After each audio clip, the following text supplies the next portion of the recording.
Mana Qashqadaryo viloyati Qarshi shahridagi 10 metrlik balkonimizni ham yakunladik mana.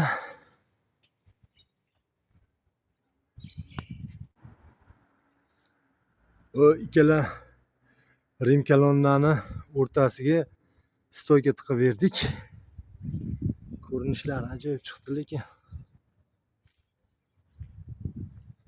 savlatiga yarasha normalniy chiqib berdi. Mana